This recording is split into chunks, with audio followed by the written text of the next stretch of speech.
ನಮಸ್ಕಾರ ಸ್ನೇಹಿತರೆ. ಹತ್ತಿಯ ಕೀಟಪೀಡೆಗಳ ಬಗ್ಗೆ ಕಲ್ತ್ಕೋತಾ ಇದ್ವಿ. ಕಳೆದ ಬಾರಿ ನಾವು ಏನು ಥ್ರಿಪ್ಸು ಮತ್ತು ನಮ್ಮ ಮಿರಿಡ್ ತಿಗಣೆ ಇವುಗಳ ಬಗ್ಗೆ ತಿಳ್ಕೊಂಡ್ವಿ. ಈ ವಾರ ವಿಶೇಷವಾಗಿ ಈ ಒಂದು ತುಪ್ಪಳ ಕೀಟಗಳ ಬಗ್ಗೆ ತಿಳ್ಕೊಳ್ಳುವಂಥ ಪ್ರಯತ್ನ ಮಾಡೋಣ. ಹತ್ತಿನಲ್ಲಿ ಈ ತುಪ್ಪಳ ಕೀಟಗಳು ಭಾಳ ಹಿಂದಿನಿಂದ ಇದ್ವು, ಆದರೆ ಅವುಗಳು ನಮಗೆ ಒಂದು ಪೀಡೆ ಅಂತೇಳಿ ಅನಿಸ್ಕೊಂಡೇ ಇರಲಿಲ್ಲ.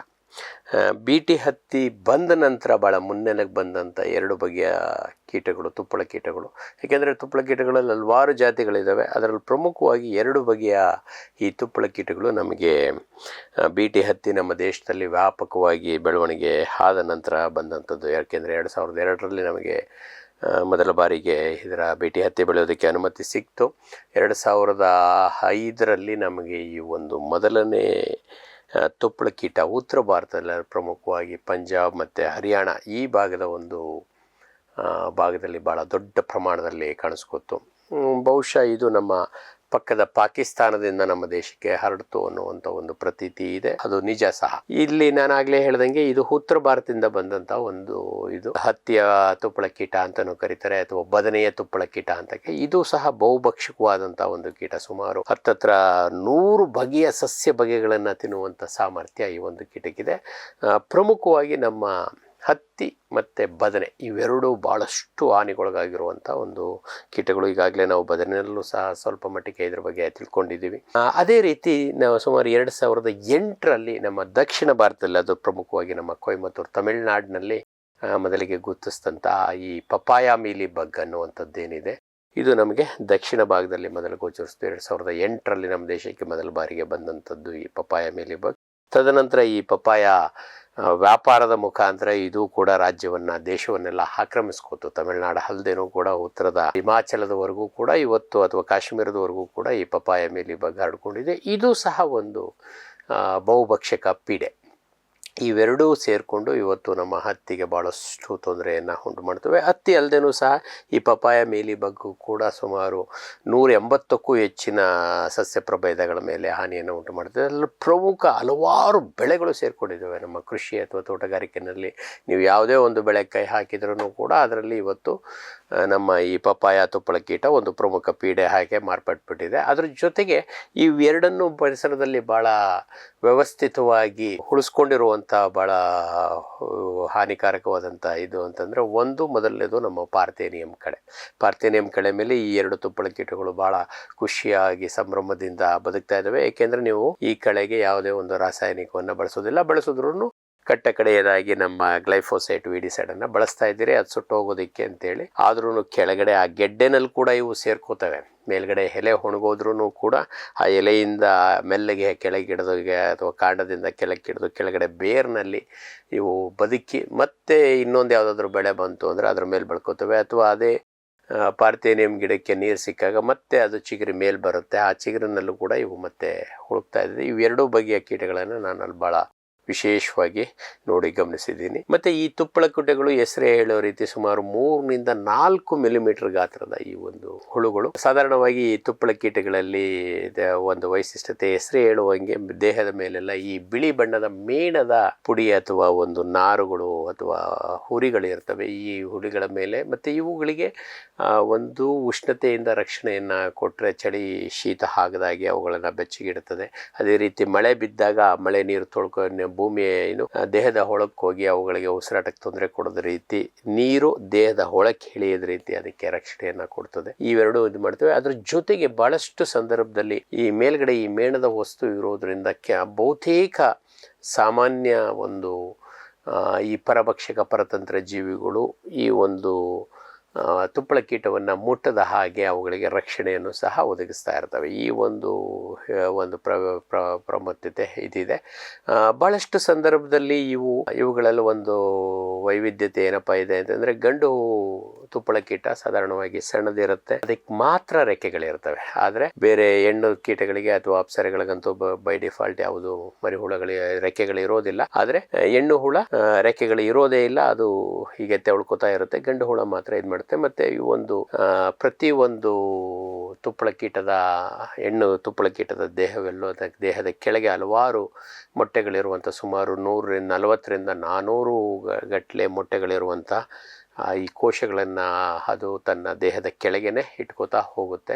ಅದರಿಂದ ಮರಿಗಳು ಹೊರಗೆ ಬಂದು ಮತ್ತೆ ಇಡೀ ಗಿಡವನ್ನು ಆವರಿಸ್ಕೊಂಡು ಇದು ಮಾಡುತ್ತೆ. ಮತ್ತು ಇದರದ್ದು ಒಂದು ಏನು ಹಾನಿ ಮಾಡುವಂಥ ಲಕ್ಷಣ ಆಗಿರುತ್ತಪ್ಪ ಅಂತಂದರೆ, ಬಹುತೇಕ ಈ ಹಲವಾರು ರಸ ಇರುವಂಥ ಕೀಟಗಳ ರೀತಿಯೇ ಇದು ಸಹ ಒಂದು ಪ್ರಮುಖ ರಸ ಇರುವಂಥ ಕೀಟಗಳು, ತುಪ್ಪಳ ಕೀಟಗಳು. ಇವು ಏನು ಮಾಡ್ತವೆ, ಗಿಡದ ಹತ್ತಿ ಗಿಡ ಆಗಿರ್ಬೋದು ಅಥವಾ ಬೇರೆ ಇನ್ಯಾವುದೇ ಗಿಡ ಆಗಿರ್ಬೋದು, ಅವುಗಳಿಂದ ದೇಹದಿಂದ ಎಳೆ ಭಾಗದಿಂದ ಆದಷ್ಟು ರಸವನ್ನು ಹೀರ್ತವೆ. ಭಾಳಷ್ಟು ಸಂದರ್ಭದಲ್ಲಿ ಎಳೆ ಭಾಗದಲ್ಲಿ ಇವು ಸೆಟ್ಲ್ ಆದ್ರೂ ಕೂಡ ಅವು ಬೆಳೆದು ದೊಡ್ಡವಾಗೋಷ್ಟರೊಳಗೆ ಆ ಕಾಂಡ ಸ್ವಲ್ಪ ಬೆಳವಣಿಗೆ ಆಗಿರೋದ್ರಿಂದ ಅದು ಸ್ವಲ್ಪ ಬಲ್ತಿದ್ರೂ ಕೂಡ ಅದರಿಂದನೇ ಇದು ರಸವನ್ನು ಹೀರ್ಕೋತವೆ. ಈ ರೀತಿ ಮಾಡೋದ್ರಿಂದ ಏನಾಗುತ್ತೆ, ಏನು ಆರಂಭಿಕ ಹಂತಗಳಲ್ಲಿ ಇದು ಹಾನಿ ಏನಾದರೂ ಉಂಟಾದರೆ ಅವು ಬೆಳವಣಿಗೆ ಭಾಳ ಕುಬ್ಜ ಆಗ್ತದೆ. ಬೆಳವಣಿಗೆ ಕುಬ್ಜ ಆಗುತ್ತೆ ಅಥವಾ ಗಿಣ್ಣುಗಳ ಗಾತ್ರ ಕಡಿಮೆ ಆಗುತ್ತೆ. ಭಾಳ ದಟ್ಟವಾಗಿ ಇವು ಸೇರ್ಕೋತವೆ. ಮತ್ತು ಎಲೆಗಳು ಮುಟ್ರು ಆಗ್ತವೆ. ಕಾಂಡ ಎತ್ತರಕ್ಕೆ ಬೆಳಿಬೇಕಾದದ್ದು ಕುಬ್ಜ ಆಯಿತು ಅಂತಂದರೆ ಗಿಡದ ಎತ್ತರ ಕೂಡ ಕಡಿಮೆ ಆಗುತ್ತೆ. ತುಂಬ ಸಿವಿಯರ್ ಆದಂಥ ಕಾಲದಲ್ಲಿ ಏನಾಗುತ್ತೆ ಅಂತಂದರೆ, ಇವುಗಳು ಕೂಡ ರಸದಲ್ಲಿ ಸಿಹಿ ದ್ರವ್ಯವನ್ನ ಅಥವಾ ಮೂತ್ರವನ್ನು ವಿಸರ್ಜನೆ ಮಾಡೋದ್ರಿಂದ ಅವುಗಳ ಮೇಲೆ ಸೂಟಿ ಮೋಲ್ಡ್ ಅಥವಾ ನಮ್ಮ ಕ್ಯಾಪ್ನೋಡಿಯಂ ಫಂಗಸ್ ಅಥವಾ ಶಿಲೀಂಧ್ರ ಬೆಳೆಯೋದ್ರಿಂದ ಆ ದೇಹದವೆಲ್ಲ ಎಲೆಗಳ ದೇಹ ಮತ್ತು ಭಾಳಷ್ಟು ಸಂದರ್ಭದಲ್ಲಿ ಆ ಎಲೆಗಳಿಂದ ಕೆಳಗಡೆ ಇರುವಂಥ ಭೂಮಿ ಮೇಲೆ, ಮಣ್ಣಿನ ಮೇಲೂ ಸಹ ಈ ಕ್ಯಾಪ್ನೋಡಿಯಂ ಫಂಗಸ್ ಬೆಳೆದು ಕಂಪ್ಲೀಟ್ ಕಪ್ಪು ಇದನ್ನು ಉಂಟು ಮಾಡ್ತದೆ. ಬಹಳಷ್ಟು ಸಂದರ್ಭದಲ್ಲಿ ಚಳಿಗಾಲದಲ್ಲಿ ಇದರ ಹಾವಳಿ ತುಂಬ ಜಾಸ್ತಿ ಇರುತ್ತೆ. ಬೇಸಿಗೆಗಾಲದಲ್ಲೂ ಕೂಡ ಇದರ ಹಾವಳಿ ತುಂಬ ಅತಿ ಹೆಚ್ಚಾಗಿರುತ್ತೆ. ಇವುಗಳ ಮತ್ತಿನ್ನೊಂದು ವೈಶಿಷ್ಟ್ಯತೆ ಏನಪ್ಪ ಅಂತಂದರೆ, ಇರುವೆಗಳು ನಾನೀಗಾಗಲೇ ಹೇಳಿದ ಹಾಗೆ ಇವುಗಳಿಗೆ ಸಹಕಾರವನ್ನು ನೀಡ್ತವೆ, ಒಂದು ಗಿಡದಿಂದ ಇನ್ನೊಂದು ಗಿಡಕ್ಕೆ ಹೋಗೋದು. ಮತ್ತು ಅವುಗಳ ಅಲ್ಲದೆ ಏನು ಇವುಗಳ ಶತ್ರುಗಳು, ಪರಭಕ್ಷಕ ಪೀಡೆಗಳು ಅಥವಾ ಪರತಂತ್ರ ಜೀವಿಗಳು ಅಥವಾ ಪರೋಪಕಾರಿ ಜೀವಿಗಳು ಏನು ಅವುಗಳು ಇವುಗಳನ್ನು ತಿನ್ನದ ಹಾಗೆ ಅಥವಾ ಅವುಗಳ ಮೇಲೆ ಮೊಟ್ಟೆ ಹಿಡದ ಹಾಗೆ ಅವುಗಳಿಗೆ ರಕ್ಷಣೆಯನ್ನು ಕೊಡೋದ್ರ ಮುಖಾಂತರ ಈ ತುಪ್ಪಳ ಕೀಟದ ಅಭಿವೃದ್ಧಿ ಮಾಡೋದಕ್ಕೆ ಭಾಳಷ್ಟು ಸಹಕಾರವನ್ನು ಈ ಒಂದು ತುಪ್ಪಳ ಕೀಟಗಳಿಗೆ ಒದಗಿಸ್ತಾ ಇರ್ತವೆ. ಅದ್ರ ಜೊತೆಗೆ ನಾವು ಮನುಷ್ಯರು ಅಥವಾ ನಮ್ಮ ಸಾಕು ಪ್ರಾಣಿಗಳು, ನಾವು ಉಳುಮೆ ಮಾಡ್ತಾ ಇರ್ಬೇಕಾದ್ರೆ, ಅಂತರ ವ್ಯವಸಾಯ ಮಾಡ್ತಾ ಇರಬೇಕಾದ್ರೆ ಅವುಗಳ ದೇಹಗಳಿಗೆ ಹಂತ್ಕೊಂಡು ಮತ್ತೆ ಇನ್ನೊಂದು ಗಿಡಗಳಿಗೂ ಕೂಡ ಹರಡೋದಕ್ಕೆ ನಾವು ಮತ್ತು ನಮ್ಮ ಸಾಕು ಪ್ರಾಣಿಗಳು, ಅದರಲ್ಲೂ ಪ್ರಮುಖವಾಗಿ ನಮ್ಮ ದನಗಳು, ಉಳುಮೆ ಮಾಡ್ತಾ ಇರುವಂಥ ದನಗಳು ಕೂಡ ಈ ಒಂದು ಕೀಟ ಹರಡೋದಕ್ಕೆ ನಾವು ಸಹಾಯ ಮಾಡ್ತೇವೆ. ಅದಲ್ಲದೆ ಕೂಡ ನಮ್ಮ ವ್ಯಾಪಾರ ವಾಣಿಜ್ಯ, ಅದರಲ್ಲೂ ಪ್ರಮುಖವಾಗಿ ನಮ್ಮ ಈ ತರಕಾರಿಗಳಾಗಿರ್ಬೋದು ಅಥವಾ ಪಪಾಯ ಇರ್ಬೋದು, ಇವುಗಳನ್ನು ನಾವು ಒಂದು ರಾಜ್ಯದಿಂದ, ಒಂದು ಪ್ರದೇಶದಿಂದ ಇನ್ನೊಂದು ಪ್ರದೇಶಕ್ಕೆ ಹರಡಿದಾಗ ಇದರ ಒಂದು ರಾಜ್ಯವ್ಯಾಪ್ತಿ ಹರಡುವಿಕೆ ಆಗ್ತದೆ. ಮತ್ತು ನಾನು ಈಗಾಗಲೇ ಹೇಳ್ದಂಗೆ ಇದರ ಲಕ್ಷಣಗಳು ದೂರದಿಂದಲೇ ನಮಗೆ ಭಾಳ ಸ್ಪಷ್ಟವಾಗಿ ಗೋಚರಿಸ್ತದೆ. ಯಾವಾಗ ತುಪ್ಪಳ ಕೀಟ ನಮ್ಮ ಹತ್ತಿ ಗಿಡಗಳಿಗೆ ಯೂಶ್ವಲಿ ಎಲೆಗಳ ಮೇಲೆ, ಕಾಂಡಗಳ ಮೇಲೆ ಅಥವಾ ತೊಟ್ಟುಗಳ ಮೇಲೆ ಭಾಳ ದಟ್ಟವಾಗಿ ಬಿಳಿ ಬಣ್ಣದ ಒಂದು ತೇಪೆ ಹಾಕಿದ ಹಾಗೆ ಕಾಣಿಸ್ತದೆ. ಭಾಳ ದಟ್ಟವಾಗಿರುತ್ತೆ ಮತ್ತು ಅದನ್ನು ಮುಟ್ಟು ನೋಡಿದ್ರೆ ಭಾಳ ಮೆದುವಾಗಿರುತ್ತೆ. ಇದು ಒಂದು ಪ್ರಮುಖವಾದಂಥದ್ದು. ಅದ್ರ ಜೊತೆಗೆ ಗಿಡ ಕುಬ್ಜವಾಗಿರ್ತದೆ. ತುಪ್ಪಳ ಕೀಟ ಬಂದಂಥ ಒಂದು ಗಿಡ ಬೇರೆ ಆರೋಗ್ಯವಾದಂಥ ಒಂದು ಗಿಡದ ಹೋಲಿಕೆಗೆ ಕಂಪೇರ್ ಮಾಡಿದ್ರೆ ಭಾಳಷ್ಟು ಸಲ ಅರ್ಧಕ್ಕಿಂತ ಹೆಚ್ಚು ಇದರ ಬೆಳವಣಿಗೆ ಕುಂಠಿತ ಆಗಿರ್ತದೆ, ಕುಬ್ಜ ಆಗಿರುವಂಥದ್ದು. ಮತ್ತು ಎಲೆಗಳು ಕೂಡ ನಾರ್ಮಲ್ ಆಗಿರೋದಿಲ್ಲ, ಈ ರೀತಿ ಓಪನ್ ಆಗಿರೋ ಬದಲು ಈ ರೀತಿ ಮುಟ್ರು ಆಗಿರ್ತವೆ. ಅದ್ರ ಜೊತೆಗೆ ಎಲೆಗಳ ಮೇಲೆ ಅಥವಾ ನೆಲದ ಮೇಲೆ ನಮ್ಮ ಈ ಕಪ್ಪು ಏನು ಜಿಗಿ ಸಸ್ಯ, ಆ ಒಂದು ತುಪ್ಪಳ ಕೀಟ ಸುರಿಸಿದಂಥ ಸಿಹಿ ದ್ರವ್ಯ ಅಥವಾ ಮೂತ್ರ, ಸಿಹಿ ಮೂತ್ರ, ಅದರ ಮೇಲೆ ಬೆಳೆದಿರುವಂಥ ಈ ಕ್ಯಾಪ್ನೋಡಿಯಂ ಫಂಗಸ್ ಕಪ್ಪು ಬಣ್ಣದ್ದು ನಮಗೆ ದೂರಕ್ಕೆ ಭಾಳ ಸ್ಪಷ್ಟವಾಗಿ ಕಾಣಿಸುತ್ತೆ. ಮತ್ತು ನಮ್ಮ ಹತ್ತಿಗೆ ಬಂದಂಥ ಸಂದರ್ಭದಲ್ಲಿ ನಮ್ಮ ಏನು ಕಾಯಿಗಳು ಸರಿಯಾಗಿ ಹರಳಿರೋದಿಲ್ಲ ಅಥವಾ ಮೊಗ್ಗುಗಳು ಸರಿಯಾಗಿ ಹರಳಿರೋದಿಲ್ಲ, ಮತ್ತು ಹೂವುಗಳು ಕೂಡ ಅರಳುವಿಕೆಯಲ್ಲಿ ಸ್ವಲ್ಪ ವ್ಯತ್ಯಾಸ ಆಗಿರ್ತದೆ, ಕುಬ್ಜವಾಗಿರ್ತದೆ, ವಿಕಾರವಾಗಿರ್ತವೆ. ಅಥವಾ ಕಾಯಿಗಳು ಕೂಡ ಸ್ಪಷ್ಟವಾಗಿರೋದಿಲ್ಲ, ಗಾತ್ರ ಸಣ್ಣದಾಗಿರುತ್ತೆ. ಅಥವಾ ಕಾಯಿಗಳು ಹೊಡೆದಾಗ ಅವುಗಳು ಸಹ ಸ್ಪಷ್ಟವಾಗಿರೋದಿಲ್ಲ. ಮತ್ತು ಅವುಗಳ ಮೇಲೂ ಹರಳದಂಥ ಕಾಯಿಗಳ ಮೇಲೂ ಸಹ ನಮ್ಮ ಈ ಒಂದು ಹತ್ತಿ ಹೊಡೆದಂಥ ಸಂದರ್ಭದಲ್ಲಿ ಅವುಗಳ ಮೇಲೂ ಕೂಡ ಈ ಸೂಟಿ ಮೋಲ್ಡ್ ಬೆಳೆದು ಅದು ಕೂಡ ಕಪ್ಪು ಬಣ್ಣಕ್ಕೆ ತಿರುಗಿ ಮಾರುಕಟ್ಟೆ ಮೌಲ್ಯ ಕಡಿಮೆ ಆಗಿರುತ್ತೆ. ಇಷ್ಟು ಈ ಒಂದು ತುಪ್ಪಳ ಕೀಟದಿಂದ ಆಗುವಂಥ ಒಂದು ಹಾನಿ.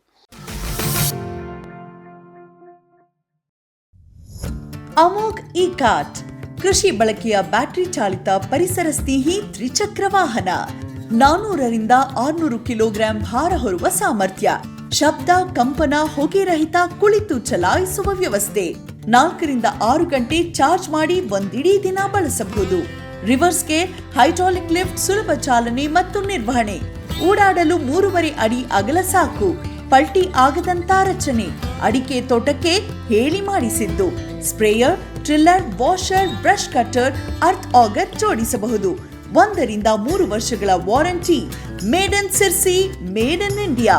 ಫಾರ್ಮ್ ಟಿವಿ ವೀಕ್ಷಕರಿಗೆ ಆಕರ್ಷಕ ಡಿಸ್ಕೌಂಟ್. ಫ್ಯೂಚರ್ ಬಯೋಟೆಕ್ ಸಾವಯವ ಕೃಷಿಯ ವೇಗವರ್ಧಕ. ಪೋಷಕಾಂಶ ಪೂರೈಕೆಗೆ ಎನ್ಪಿಕೆ ಕಲ್ಚರ್, ವ್ಯಾಮ್, ಪಿಎಸ್ಪಿ ಮತ್ತು ಕೆಎಂಬಿ. ಜೈವಿಕ ರೋಗ ಕೀಟ ನಿಯಂತ್ರಣಕ್ಕೆ ಟ್ರೈಕೋಡರ್ಮಾ, ಸೂಡೋಮೊನಾಸ್. ಸಾವಯವ ಗೊಬ್ಬರ ಉತ್ಪಾದನೆಗೆ ಕಾಂಪೋಸ್ಟ್ ಕಲ್ಚರ್. ಹೂವು ಕಾಯಿ ಉದುರುವ ಸಮಸ್ಯೆಗೆ ಕಾಮಧೇನು ಮತ್ತು ಸತ್ವ. ಮಣ್ಣಿನ ಆರೋಗ್ಯ ವೃದ್ಧಿಗೆ ಫ್ಯೂಚರ್ ಬಯೋಟೆಕ್, ಧಾರವಾಡ.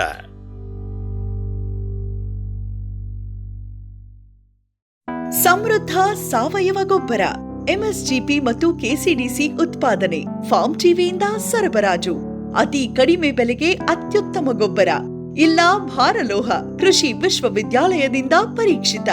ಸಾವಯವ ಇಂಗಾಲ, ಎನ್ಪಿಕೆ, ಪಿಎಚ್, ಇಸಿ ಎಲ್ಲ ನಿಗದಿತ ಮಿತಿಯಲ್ಲಿ. ಅಡಿಕೆ, ತೆಂಗು, ಬಾಳೆ, ಕಾಫಿ, ದಾಳಿಂಬೆ, ದ್ರಾಕ್ಷಿ, ಕಬ್ಬು, ಭತ್ತ, ಜೋಳ, ಹತ್ತಿ ಹೀಗೆ ಎಲ್ಲಾ ಬೆಳೆಗಳಿಗೂ ಪ್ರಶಸ್ತ. ಜೀವಂತ ಮಣ್ಣು, ಸಮೃದ್ಧ ಬೆಳೆ. ಅತ್ಯಧಿಕ ಲಾಭಕ್ಕೆ ಬಳಸಿ ಸಿಟಿ ಕಾಂಪೋಸ್ಟ್. ವಿಶ್ವದಾದ್ಯಂತ ಪೇಟೆಂಟ್ ಪಡೆದ ನ್ಯಾನೋ ತಂತ್ರಜ್ಞಾನದಲ್ಲಿ ತಯಾರಾದ ನೂವಾಲ್ಗಿ ದ್ರಾವಣ. ನೂವಾಲ್ಗಿ ಉಪಯೋಗಿಸಿದ ಮೇಲೆ ತುಂಬಾ ಇಳುವರಿನೂ ಬಂದಿದೆ. ಕಾಳುಮೆಣಸಿಗಂತೂ ಬಹಳ ಚೆನ್ನಾಗಿ ಬರುತ್ತೆ. ರೇಷ್ಮೆ ಎಲೆನೂ ಚೆನ್ನಾಗಿ ಬರ್ತದೆ. ಗಿಡಗಳು ತುಂಬಾ ಚೆನ್ನಾಗಿ ಬೆಳವಣಿಗೆ ಆಯಿತು.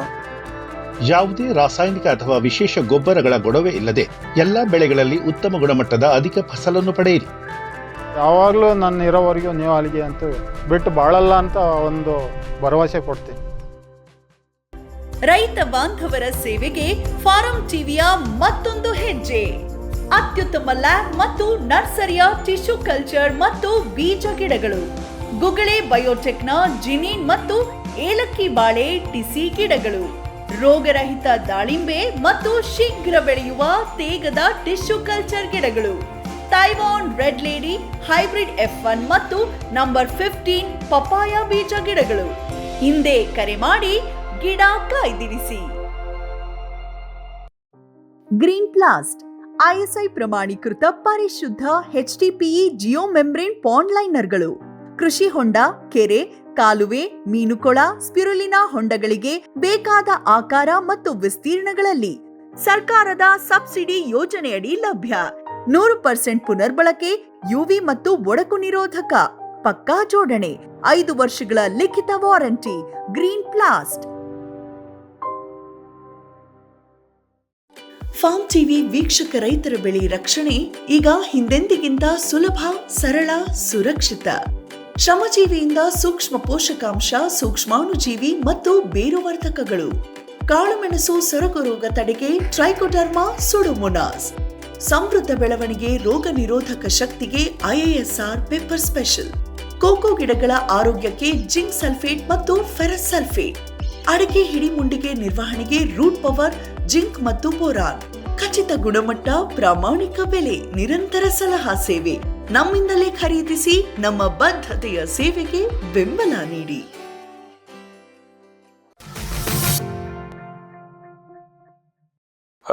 ಇನ್ನು ಈ ತುಪ್ಪಳ ಕೀಟ ಮತ್ತು ಈ ರಸ ಇರುವ ಕೀಟಗಳಿಗೆಲ್ಲ ಒಂದು ಸರಳವಾದ ನಿರ್ವಹಣಾ ಕ್ರಮಗಳು ನಮ್ಮ BT ಹತ್ತಿ ಬಂದಂಥ ಸಂದರ್ಭದಲ್ಲಿ ಭಾಳ ವ್ಯಾಪಕವಾಗಿ ಸಾರ್ವಜನಿಕವಾಗಿ ಬೈ ಡಿಫಾಲ್ಟ್ ಹೈಬ್ರಿಡ್ ಸೀಡ್ ಕಂಪ್ನಿಗಳು ಅವರು ಅಳವಡಿಸ್ಕೊಂಡಿದ್ದಾರೆ. ಸರ್ಕಾರವೂ ಕೂಡ ಇದನ್ನು ವಿಧಿಸಿದೆ. ಅದೇನಪ್ಪ ಅಂತಂದರೆ ಇವುಗಳಿಗೆ ಹೈಬ್ರಿಡ್ ಸೀಡ್ ಕಂಪ್ನಿಗಳಿಗೆ ಇವತ್ತು ಅನಿವಾರ್ಯವಾಗಿ ಥಯಾಮೆಥಾಕ್ಸಾಮ್ 30 FS ಇಲ್ಲವೇ ಇಮಿಡಾಕ್ಲೋಪ್ರಿಡ್, ಮೊದಲು ಆರಂಭದಲ್ಲಿ ಬಂದಂಥದ್ದು ಇಮಿಡಾಕ್ಲೋಪ್ರಿಡ್, ತದನಂತರ ಈ ಥಯಾಮೆಥಾಕ್ಸಾಮ್ ಸಹ ಬಂದಿದೆ. ಇವುಗಳಲ್ಲಿ ಯಾವುದಾದ್ರೂ ಒಂದು ರಾಸಾಯನಿಕವನ್ನು ಬೀಜೋಪಚಾರ ಮಾಡಿ ಈ ನಮ್ಮ ಕಂಪನಿಗಳು ನಮಗೆ ಕೊಡ್ತಾ ಇದ್ದಾರೆ. ಹಾಗಾಗಿ ಮತ್ತು ಬಹುತೇಕ ಈ ಸಂದರ್ಭಗಳಲ್ಲಿ ಎಕ್ಸೆಪ್ಟ್ ನಮ್ಮ ಏನು ಈ ಹತ್ತಿಯನ್ನು ಬಿಟ್ಟರೆ, ಗದಗನಲ್ಲಿ ಬೆಳೆಯುವಂಥ ಒಂದು ಹತ್ತಿಯನ್ನು ಬಿಟ್ಟರೆ, ಗಾಸಿಟಮ್, ಇರ್ಸುಟಮ್ ಬಿಟ್ಟರೆ ಬೇರೆ ಯಾವುದೇ ಒಂದು ಹತ್ತಿ ನಮಗೆ ಬೀಜವನ್ನು ನಾವು ನೇರವಾಗಿ ಬಳಸ್ತೇನೆ ಬೀಜದ ಹೈಬ್ರಿಡ್ ಕಂಪ್ನಿಯ ಬೀಜಗಳನ್ನೇ ಬಳಸ್ತಾ ಇರೋದರಿಂದ, ತಳಿಗಳು ಯಾವುದು ಬಳಕೆಯಲ್ಲಿ ಇಲ್ಲದೆ ಇರೋದರಿಂದ ಇವತ್ತು ಆ ವಿಷಯದಲ್ಲಿ ನಾವು ವಿಶೇಷವಾಗಿ ಕಾಳಜಿ ತಗೊಳ್ಳೋದು ಅವಶ್ಯಕತೆ ಇಲ್ಲ. ಕಂಪನಿಗಳು ಆ ಬೀಜೋಪಚಾರವನ್ನು ಮಾಡಿರ್ತಾರೆ, ಅದನ್ನು ನೇರವಾಗಿ ನಾವು ಬಳಸ್ಕೊಳ್ಳೋದು. ಅದು BT ಹತ್ತಿ ಇರಲಿ, ನಾನ್ BT ಹತ್ತಿ ಇರಲಿ, ಎರಡರಲ್ಲೂ ಅವರು ರಾಸಾಯನಿಕ ಬೀಜೋಪಚಾರವನ್ನು ಮಾಡಿರ್ತಾರೆ. ಇದು ಒಂದು ಭಾಳ ಸರಳವಾದಂಥ ಕ್ರಮ. ಇದಲ್ಲದೇನೂ ಸಹ ಭಾಳಷ್ಟು ಸಂದರ್ಭಗಳಲ್ಲಿ ಈ ರಸ ಇರುವಂಥ ಕೀಟಗಳು ಈ ಒಂದು ಬೀಜೋಪಚಾರದಲ್ಲಿ ಬಳಸಿರುವಂಥ ನಮ್ಮ ಥಯಾಮೆಥಾಕ್ಸಾಮ್ ಅಥವಾ ಇಮಿಡಾಕ್ಲೋಪ್ರಿಡ್ ಎರಡೂ ಕೀಟನಾಶಕಗಳಿಗೆ ನಿರೋಧಕತೆಯನ್ನು ಬೆಳೆಸ್ಕೊಂಡಿದ್ದಾವೆ ಅಂತೇಳಿ ಹೇಳ್ತಾರೆ. ಆದರೆ ವೈಜ್ಞಾನಿಕವಾಗಿ ಇನ್ನೂ ಅದನ್ನು ನಿಖರವಾಗಿ ದಾಖಲೆ ಪಡಿಸ್ಕೊಳ್ಳೋದಕ್ಕೆ ಇನ್ನೂ ನಮ್ಮಲ್ಲಿ ಸಾಧ್ಯ ಆಗಿಲ್ಲ. ಆ ಕಾರಣಕ್ಕೋಸ್ಕರ ಈ ಗಿಡಗಳಲ್ಲಿ ಈ ಒಂದು ರಾಸಾಯನಿಕಗಳ ಪರಿಣಾಮವೂ ಹೆಚ್ಚಾಗಬೇಕು, ಮತ್ತು ನಮ್ಮ ಗಿಡಗಳು ಇವುಗಳ ಹಾನಿಯನ್ನು ವ್ಯವಸ್ಥಿತವಾಗಿ ತಡ್ಕೊಳ್ಳುವಂಥ ಸಾಮರ್ಥ್ಯವನ್ನು ಒದಗಿಸ್ಕೊಳ್ಳೋದಕ್ಕೆ ಎಲ್ಲೆಲ್ಲಿ ಅವಶ್ಯಕತೆ ಇದೆಯೋ, ಎಲ್ಲಿ ಕೀಟಗಳ ಹಾವಳಿ ನಮಗೆ ಕಳೆದ ವರ್ಷ ಹೆಚ್ಚಾಗಿತ್ತು ಅನಿಸ್ತದೋ ಅಂಥ ಸಂದರ್ಭಗಳಲ್ಲಿ ಅನಿವಾರ್ಯವಾಗಿ ತಿಪ್ಪೆ ಗೊಬ್ಬರವನ್ನು ನಾವು ಹೆಚ್ಚಾಗಿ ಬಳಸುವಂಥದ್ದನ್ನು ಅಭ್ಯಾಸ ಮಾಡ್ಕೋಬೇಕು. ಈ ತಿಪ್ಪೆ ಗೊಬ್ಬರವನ್ನು ಬಳಸ್ಕೊಂಡಂಥ ಸಂದರ್ಭದಲ್ಲಿ ತಿಪ್ಪೆ ಗೊಬ್ಬರ ನೇರವಾಗಿ ಕೊಟ್ಟಿಗೆ ಗೊಬ್ಬರ, ದನದ ಗೊಬ್ಬರ ನಮಗೆ ಸಿಕ್ಕಲಿಲ್ಲ ಅಂತಂದ್ರೂ ಇವತ್ತಿನ ದಿನಗಳಲ್ಲಿ ಈ ಹಸಿರೆಲೆ ಗೊಬ್ಬರದ ಮುಖಾಂತರ ಇದನ್ನು ನಾವು ಕೊಟ್ಕೋಬಹುದು. ಅಥವಾ ನಗರ ಪ್ರದೇಶಕ್ಕೆ ಹತ್ತಿರದಲ್ಲಿರುವಂಥವರಿಗೆ ನಗರ ಪ್ರದೇಶದ ಸಾವಯವ ಗೊಬ್ಬರಗಳು ಕೂಡ, ಮಾರುಕಟ್ಟೆ ಗೊಬ್ಬರಗಳು ಕೂಡ ನಮಗೆ ಲಭ್ಯ ಇದ್ದಾವೆ. ಮತ್ತು ಅವುಗಳನ್ನು ಮೌಲ್ಯವರ್ಧನೆ ಮಾಡಿ ಅವುಗಳಲ್ಲಿರುವಂಥ ಯಾವುದೇ ಒಂದು ಹಾನಿಕಾರಕ ಜೀವಿ ಜಂತುಗಳು ಇಲ್ಲದ ಹಾಗೆ ಒಂದು ವ್ಯವಸ್ಥೆ ಕೂಡ ನಮ್ಮಲ್ಲಿ ಮುಂದೆ ಬಂದಿರೋದ್ರಿಂದ ಅಂಥ ಒಂದು ಗೊಬ್ಬರವನ್ನು, ಮತ್ತು ಸರ್ಕಾರವೂ ಕೂಡ ಅಂಥ ಒಂದು ಗೊಬ್ಬರ ಬಳಸೋದಕ್ಕೆ ಭಾಳಷ್ಟು ರೈತರಿಗೆ ಉಚಿತವಾಗಿ ನೀಡುವಂಥದ್ದು, ಕೆಲವೊಂದಷ್ಟು ಸಂದರ್ಭದಲ್ಲಿ ಅತ್ಯಂತ ಕನಿಷ್ಠ ದರದಲ್ಲಿ 2-3 ರೂಪಾಯಿ ಪ್ರತಿ kg ಹಂತದಲ್ಲೂ ಕೂಡ ಕೊಡ್ತಾ ಇದ್ದಾರೆ. ಇದಲ್ಲದೇನೂ ಕೂಡ ಕೆಲವೊಂದಷ್ಟು ಸಂಸ್ಥೆಗಳು ಇವುಗಳಿಗೆ ಮೌಲ್ಯವರ್ಧನೆ ಮಾಡಿ ಕೂಡ ಅವುಗಳಿಗೆ ನೀಡ್ತಾ ಇದ್ದಾರೆ. ಆ ಮೌಲ್ಯವರ್ಧನೆಗೆ ಅವ್ರು ಬಳಸ್ತಾ ಇರುವಂಥದ್ದು ಅಂತಂದರೆ ನಮ್ಮ ಟ್ರೈಕೋಡರ್ಮಾ ಅಥವಾ ಮೆಟ್ರೈಸಿಯಂ ಅಥವಾ ಸೂಡೋಮಾನಸ್ ಇಂಥ ಜೀವಿಗಳನ್ನು ಅವರು ಈ ಒಂದು ಸಾವಯವ ಗೊಬ್ಬರಗಳಲ್ಲಿ ನೀಡ್ತಾ ಇದ್ದಾರೆ. ಇವುಗಳನ್ನು ಬಳಸ್ಕೊಳ್ಳೋದು ಭಾಳ ಅತ್ಯಂತ ಉಪಯುಕ್ತಕಾರಿ.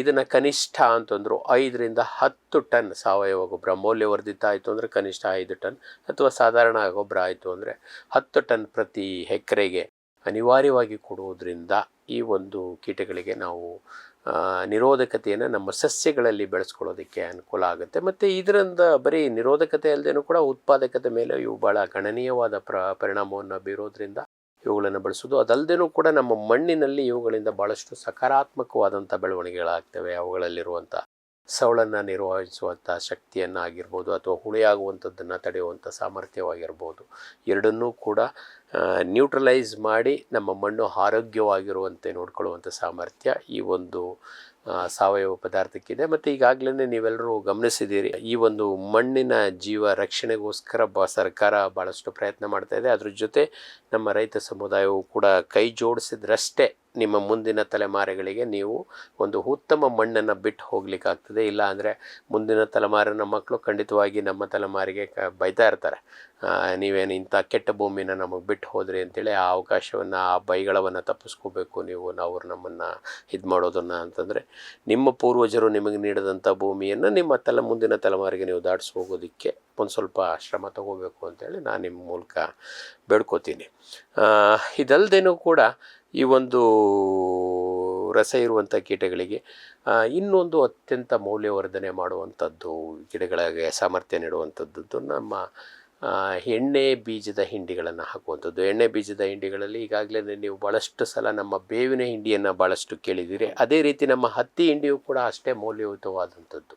ಹತ್ತಿ ಹಿಂಡಿಯನ್ನು ನಮ್ಮ ಆಕಳು ಪಶು ಆಹಾರದಲ್ಲಿ ಅಥವಾ ಕೋಳಿ ಆಹಾರದಲ್ಲಿ ಭಾಳಷ್ಟು ದೊಡ್ಡ ಬೇಡಿಕೆ ಇದ್ರೂ ಸಹ ಮಣ್ಣಿಗೂ ಕೂಡ ಅದಕ್ಕೆ ಅದರದೇ ಮಹತ್ವವಾದಂಥ ಇದೆ. ಬೇವಿನ ಬೀಜದ ಕೊರತೆ ಉಂಟಾದಲ್ಲಿ ಬೇವಿನ ಹಿಂಡಿ ನಿಮಗೆ ಸಿಗಲಿಲ್ಲ, ಅಥವಾ ಬೇವಿನ ಬಿಂದಿ ತುಸು ಹೆಚ್ಚಾಯಿತು, ತುಟ್ಟಿ ಆಯಿತು ಅಂತ ಸಂದರ್ಭದಲ್ಲಿ ನಮ್ಮ ಹತ್ತಿ ಹಿಂಡಿಯು ಕೂಡ ಭಾಳಷ್ಟು ಒಳ್ಳೆಯ ಕೆಲಸವನ್ನು ಮಾಡುತ್ತೆ. ಅದೇ ರೀತಿ ಸಾಧ್ಯ ಆದಷ್ಟು ಎಲ್ಲಿ ಅವಶ್ಯಕತೆ ಇದೆಯೋ ಅಲ್ಲೆಲ್ಲವೂ ಸಹ ನೀವು ಎಣ್ಣೆ ಹಿಂಡಿಗಳನ್ನು, ಇದಲ್ಲದೇನೂ ಕೂಡ ನಮ್ಮ ಬೇರೆ ಹಿಂಡಿಗಳ ಹೌಡಲದ ಹಿಂಡಿ ಕೂಡ ಇವತ್ತಿನ ದಿನಗಳಲ್ಲಿ ಹೌಡಲದ ಉತ್ಪಾದನೆ, ಹೌಡಲದ ಎಣ್ಣೆ ವೈದ್ಯ ಉದ್ಯಮಗಳಿಗೆ ಭಾಳಷ್ಟು ಬೇಡಿಕೆ ಬರ್ತಾ ಇದೆ. ಹಾಗಾಗಿ ಒಣ ಬೇಸಾಯದಲ್ಲಿ ಅದನ್ನು ಭಾಳ ವ್ಯಾಪಕವಾಗಿ ಬೆಳೆದು ಅದರಿಂದ ಬರುವಂಥ ಹಿಂಡಿಯನ್ನು ಕೂಡ ಇದಕ್ಕೆ ಬಳಸ್ಕೊಳ್ಳೋದು ಭಾಳ ಲಾಭದಾಯಕ ಆಗ್ತದೆ.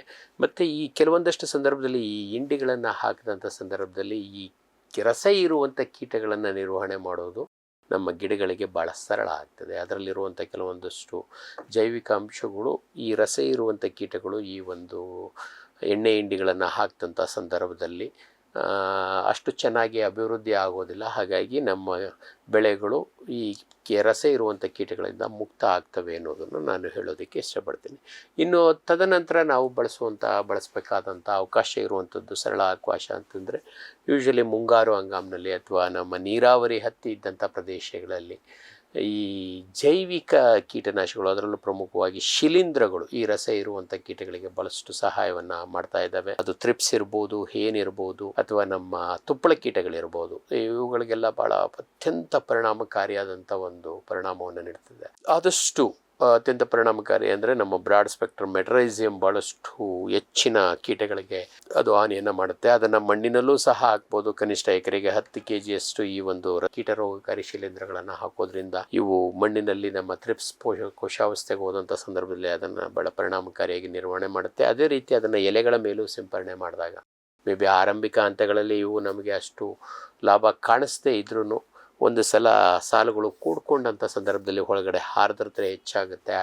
ಅಂಥ ಒಂದು ಆರ್ದ್ರತೆ ಹೆಚ್ಚಾದಂಥ ಸಂದರ್ಭದಲ್ಲಿ ಈ ಒಂದು ರಸ ಇರುವಂಥ ಕೀಟಗಳು ಭಾಳ ಪರಿಣಾಮವನ್ನು ನಮಗೆ ನೀಡ್ತವೆ. ಇದಲ್ಲದೇನೂ ಸಹ ನಂತರದ ತರಗತಿನಲ್ಲಿ ನಾನು ಹೇಳುವಂಥ ನಮ್ಮ ಎಲೆ ತಿನ್ನುವಂಥ ಹುಳುಗಳಾಗಿರ್ಬೋದು, ಅವುಗಳಿಗೂ ಕೂಡ ಈ ಒಂದು ಮೆಟ್ರೈಸಿಯಂ ಭಾಳ ಪರಿಣಾಮವನ್ನು ನೀಡುತ್ತೆ. ಮೆಟ್ರೈಸಿಯಂ ನಿಮಗೆ ಲಭ್ಯ ಇಲ್ಲದಿದ್ದ ಸಂದರ್ಭದಲ್ಲಿ ನಮ್ಮ ಬಿವೇರಿಯಾ ಬಸಿಯಾನ ಇರ್ಬೋದು ಅಥವಾ ಲೆಕ್ಯಾನಿಸಿಲಿಯಂ ಲೆಕ್ಯಾನಿ ಇರ್ಬೋದು, ಇವುಗಳನ್ನು ಕೂಡ ನೀವು ಬಳಸ್ಬೋದು. ಇವು ಹೆಚ್ಚು ನಮ್ಮ ಸರ್ಕಾರಿ ಎಲ್ಲ ವಿಶ್ವವಿದ್ಯಾಲಯಗಳು, ಬಹುತೇಕ ವಿಶ್ವವಿದ್ಯಾಲಯಗಳಲ್ಲಿ, ನಮ್ಮ ಕೃಷಿ ಮಹಾವಿದ್ಯಾಲಯಗಳಿರ್ಬೋದು ಅಥವಾ ಕೃಷಿ ವಿಜ್ಞಾನ ಕೇಂದ್ರಗಳಲ್ಲಿ ದೊಡ್ಡ ಪ್ರಮಾಣದಲ್ಲಿ ಸಿಗ್ತಾ ಇದೆ. ಇದಲ್ಲದೇನೂ ಕೂಡ ಭಾಳಷ್ಟು ಜನ ಖಾಸಗಿ ಉತ್ಪಾದಕರು ಕೂಡ ನಮ್ಮಲ್ಲಿ ಇದನ್ನು ಉತ್ಪಾದನೆ ಮಾಡಿ ಮಾರಾಟ ಮಾಡ್ತಾ ಇದ್ದಾರೆ. ನಮ್ಮ ಫಾರ್ಮ್ ಟಿವಿ ಬಳಗದ ಮಂಜುನಾಥ್ ಅವರ ಫ್ಯೂಚರ್ ಬಯೋಟೆಕ್ನಲ್ಲೂ ಕೂಡ ಇದು ತಾವು ತಗೋಬೋದು. ಇದ್ರ ಜೊತೆಗೆ ಟ್ರೈಕೋಡರ್ಮವನ್ನು ಕೂಡ ಸೇರಿಸ್ಕೊಂಡ್ರೆ ನೀವು ಟ್ರೈಕೋಡರ್ಮದಿಂದ ಗಿಡದ ಇಮ್ಯುನಿಟಿ ಜಾಸ್ತಿ ಆಗುತ್ತೆ. ಅದ್ರ ಜೊತೆಗೆ ರೋಗಗಳನ್ನು ಅದು ನಿರ್ವಹಣೆ ಮಾಡಲಿಕ್ಕೆ ನಮಗೆ ಭಾಳಷ್ಟು ಸಹಾಯವನ್ನು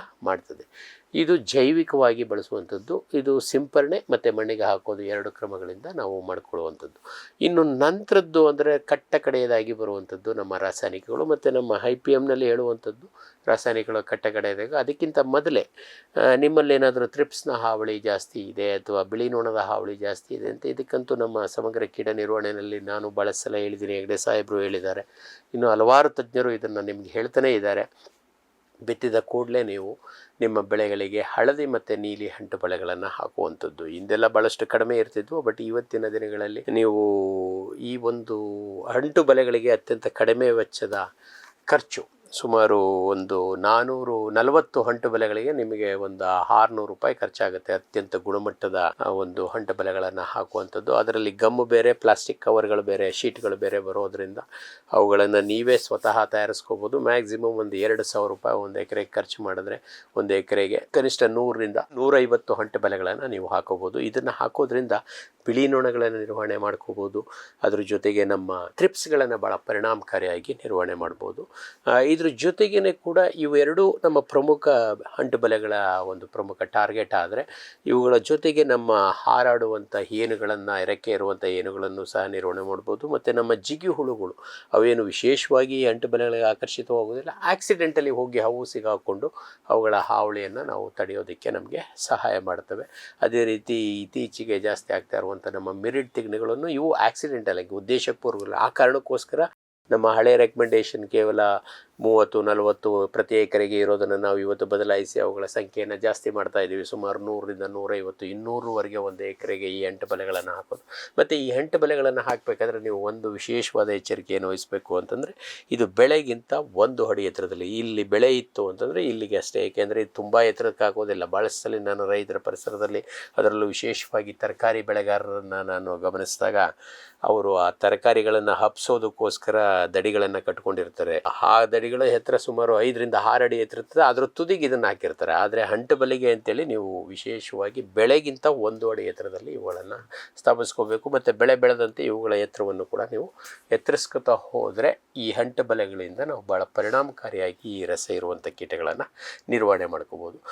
ಇನ್ನೊಂದು ಅತ್ಯಂತ ಪ್ರಮುಖವಾದಂಥ ರಸ ಇರುವಂಥ ಕೀಟ ಅಂದರೆ ನಮ್ಮ ತುಪ್ಪಳ ಕೀಟ. ಈ ತುಪ್ಪಳ ಕೀಟವನ್ನು ನಿರ್ವಹಣೆ ಮಾಡ್ಕೋಬೇಕು ಅಂತಂದರೆ ಇದಕ್ಕೂ ಇದರ ಮೇಲ್ಗಡೆ ಈ ಅಥವಾ ಈ ಕೆಲವೊಂದಷ್ಟು ಸಂದರ್ಭದಲ್ಲಿ ನಮ್ಮ ಬಿಳಿ ನೊಣಕ್ಕೂ ಸಹ ಏನಾಗುತ್ತೆ, ಒಂದು ನೀರನ್ನು ಪ್ರತಿರೋಧಿಸುವಂಥ ಮೇಣದ ಪದಾರ್ಥ ಅವುಗಳ ದೇಹದ ಮೇಲೆ ರಕ್ಷಣೆ ಕೊಡ್ತಾ ಇರೋದ್ರಿಂದ ಆದಷ್ಟು ಇವುಗಳ ನಿರ್ವಹಣೆ ಮಾಡೋದಕ್ಕೆ ಏನು ಮಾಡಬೇಕು, ಮೊದಲು ಕೇವಲ ಒಂದು ಶಾಂಪೂ ಬಳಸಿದಂಥ ನೀರನ್ನು ಆ ಬೆಳೆಗಳು ಅಥವಾ ಕೀಟಗಳಿಗೆ ಸಿಂಪಡಣೆ ನೇರವಾಗಿ ತಗುಲೋ ರೀತಿ ಸಿಂಪಡಣೆ ಮಾಡುವಂಥದ್ದು ಅತ್ಯಂತ ಪರಿಣಾಮಕಾರಿ.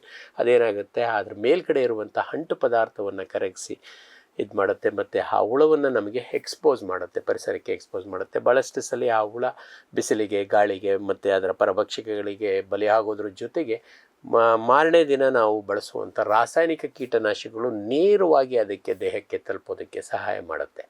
ಮತ್ತು ಈ ರಾಸಾಯನಿಕ ಕೀಟನಾಶಕಗಳನ್ನು ಬಳಸಬೇಕಾದ್ರೆ ಅತ್ಯಂತ ಪರಿಣಾಮಕಾರಿಯಾದಂಥ ಒಂದು ವಿಧಾನ ಅಂತಂದರೆ ಸಿಂಪರಣೆ ಯಂತ್ರಗಳು. ಭಾಳಷ್ಟು ಸಂದರ್ಭದಲ್ಲಿ ನಾವು ಸಿಂಪರಣೆಯನ್ನು ಇವತ್ತು ಭಾಳಷ್ಟು ಸಿಸ್ಟಮಿಕ್ ಇನ್ಸೆಕ್ಟಿಸೈಡ್ಗಳು ಬಂದಿದ್ದಾವೆ ಅಂತೇಳಿ ನಾವು ಮೇಲ್ಗಡೆ ಅಷ್ಟೇ ಸಿಂಪರಣೆ ಮಾಡಿಬಿಡ್ತೀವಿ. ಆದಷ್ಟು ಅದನ್ನು ಕೆಳಭಾಗದಿಂದ ಸಿಂಪರಣೆ ಮಾಡೋದನ್ನು ನಾವು ಅಭ್ಯಾಸ ಮಾಡಿಕೊಂಡ್ರೆ, ಏಕೆಂದರೆ ಬಹುತೇಕ ರಸ ಇರುವಂಥ ಕೀಟಗಳು ಎಲೆಗಳ ಕೆಳಭಾಗದಲ್ಲೇ ಇರ್ತವೆ. ಹಾಗಾಗಿ ಅದನ್ನು ಕೆಳಭಾಗದಿಂದ ಸಿಂಪರಣೆ ಮಾಡಿಕೊಳ್ಳುವಂಥ ಪ್ರಯತ್ನವನ್ನು ಮಾಡಬೇಕು. ಮತ್ತು ದಪ್ಪ ಹನಿಗಳಿಗೆ ಬರೋದಕ್ಕಿಂತ ಅತ್ಯಂತ ಕಡಿಮೆ ಸಣ್ಣ ಹನಿಗಳು ಕ್ರಿಯೇಟ್ ಮಾಡುವಂಥ ಒಂದು ಸಿಂಪರಣಾ ಯಂತ್ರಗಳನ್ನು ಬಳಸೋದು ಅತ್ಯಂತ ಪರಿಣಾಮಕಾರಿಯಾದಂಥ ವಿಧಾನ.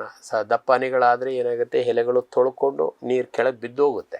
ಆದರೆ ಈ ಸಣ್ಣ ಹನಿಗಳಾದರೆ ಅದು ಸಣ್ಣ ಹನಿಗಳು ಎಲೆಗಳ ಮೇಲೆ ಹಾಗೆ ಕೂತ್ಕೋತವೆ ಅಥವಾ ಕೀಟಗಳ ಮೇಲೆ ಹಾಗೆ ಕೂತ್ಕೋತವೆ.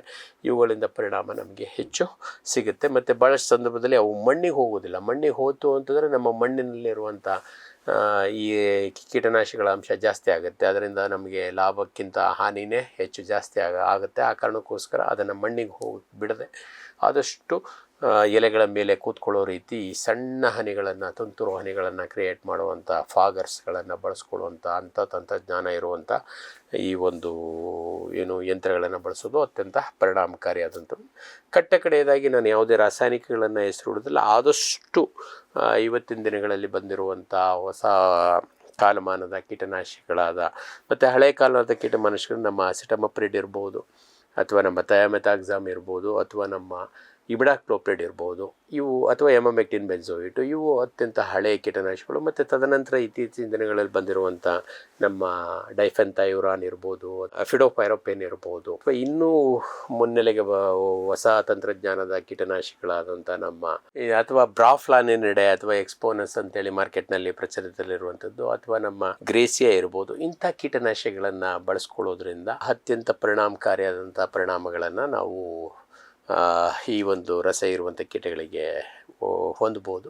ಅದ್ರ ಜೊತೆಗೆ ಇನ್ನೊಂದು ಅತ್ಯಂತ ಪ್ರಮುಖವಾಗಿ ಗಮನಿಸಬೇಕಾದಂಥ ಅಂಶ ಏನಂದರೆ, ಯಾವುದೇ ಒಂದು ಕೀಟನಾಶಕವನ್ನು ಸತತವಾಗಿ 2ನೇ ಬಾರಿಗೆ ಬಳಸಬಾರ್ದು.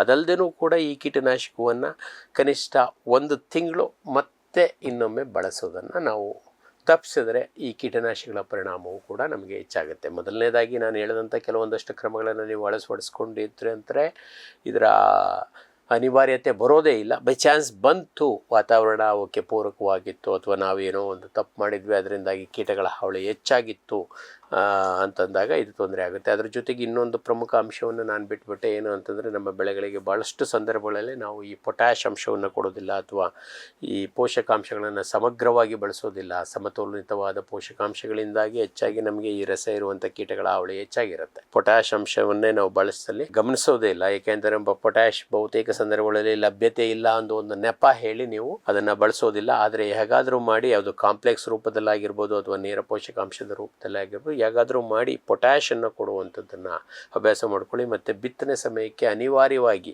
10-26-26 ರಾಸಾಯನಿಕ ಗೊಬ್ಬರವನ್ನು ಬಳಸ್ಕೊಂಡು ನೀವು ಆ ಸಂದರ್ಭದಲ್ಲೇ ಕೊಟ್ಟಿದ್ರೆ ಆ ಗಿಡಗಳಿಗೆ ಆರಂಭದಿಂದನೇ ಈ ಒಂದು ಕೀಟ ನಿರೋಧಕ ಶಕ್ತಿ ತನ್ನಿಂತಾನೇ ಬಂದುಬಿಡುತ್ತೆ. ಅದನ್ನು ಬಳಸದೆ ನೀವು ಬೇರೆ DAP ಹಾಕಿದೆ ಅಥವಾ ಯೂರಿಯಾ ಅಷ್ಟೇ ಹಾಕಿದೆ ಅಂತಂದರೆ ನಿಜವಾಗ್ಲೂ ನಮಗೆ ಮುಂದೆ ಕೀಟ ನಿರ್ವಹಣೆ ಮಾಡೋದು ಕಷ್ಟ ಆಗುತ್ತೆ. ಇಲ್ಲಿ ಈ ಎಲ್ಲ ಸಮಗ್ರ ವಿಧಾನಗಳನ್ನು ಅಳವಡಿಸ್ಕೊಂಡ್ರೆ ಮಾತ್ರ ನಾವು ಈ ಒಂದು ರಸ ಇರುವಂಥ ಕೀಟಗಳನ್ನು ಮತ್ತು ಅವುಗಳಿಂದ ಆಗುವಂಥ ಹಾನಿಯನ್ನು ಹತ್ತಿನಲ್ಲಿ ಅಥವಾ ಇನ್ಯಾವುದೇ ಬೆಳೆನಲ್ಲೂ ಕೂಡ ಭಾಳ ಸಮಗ್ರವಾಗಿ ನಿರ್ವಹಣೆ ಮಾಡಲಿಕ್ಕೆ ಸಾಧ್ಯ ಇದೆ.